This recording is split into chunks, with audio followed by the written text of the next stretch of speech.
नमस्कार सभी सज्जनों को नवरात्रि की बहुत बहुत शुभकामनाएं और अनंत मंगल कामनाएं। चर्चा काफ़ी प्रचलित है। जिला नरसिंहपुर के ग्राम बरहेटा, शायद बरहेटा ही नाम है, तो वहाँ पर जिस कलाकार के द्वारा अप्रतिम माँ भगवती दुर्गा जी की जो प्रतिमा का उन्होंने सृजन किया, निर्माण किया या अपनी आत्मा से जिस प्रतिमा को गढ़ा, उसके लिए वो बहुत अधिक धन्यवाद के पात्र हैं और मैं उनके उन्नत और उत्तम जीवन की कामनाएं करता हूं। इसके साथ ही कुछ सज्जन एक बात लिख रहे हैं जो मुझे बिल्कुल भी अच्छी नहीं लगी। तो मैं स्पष्ट ये करना चाहता हूं कि लोग ये लिख रहे हैं कि मूर्ति में प्राण भरना बाकी है। तो इस तरीके की भ्रामक बातें और जानकारियों का अभाव लोगों के पास है, क्योंकि वो अपने सनातन धर्म की वास्तविकता को नहीं जानते।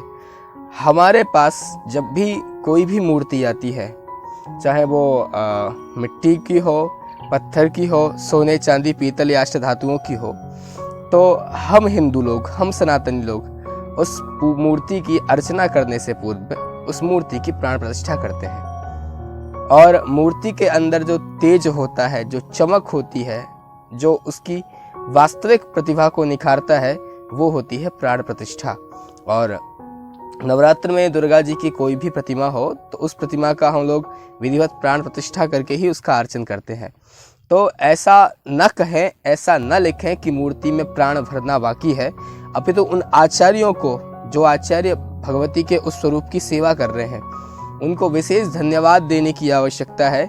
उनकी साधनाओं को समझने की आवश्यकता है कि जिन्होंने कितने पवित्र भाव से भगवती का आवाहन स्थापन किया होगा, उस मूर्ति में प्राणों की प्रतिष्ठा की होगी, तब आज वो इतनी सुंदर प्रतिमा सारे संसार को प्रतीत हो रही है।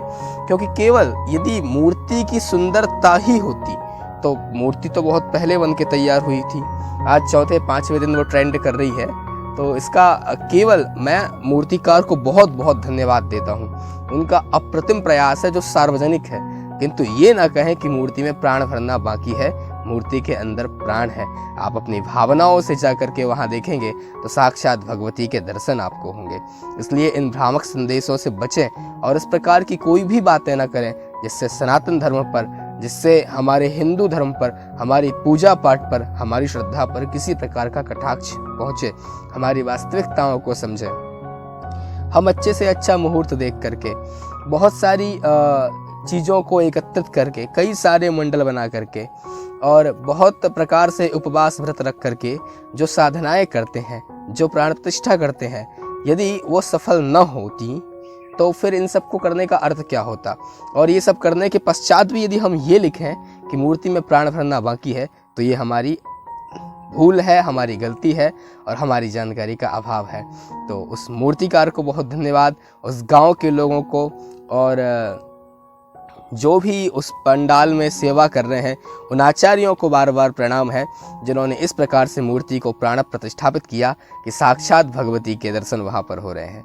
इसी के साथ में आप सभी को फिर से एक बार नवरात्र की बहुत बहुत शुभकामनाएं। जय माता दी, जय श्री राधे।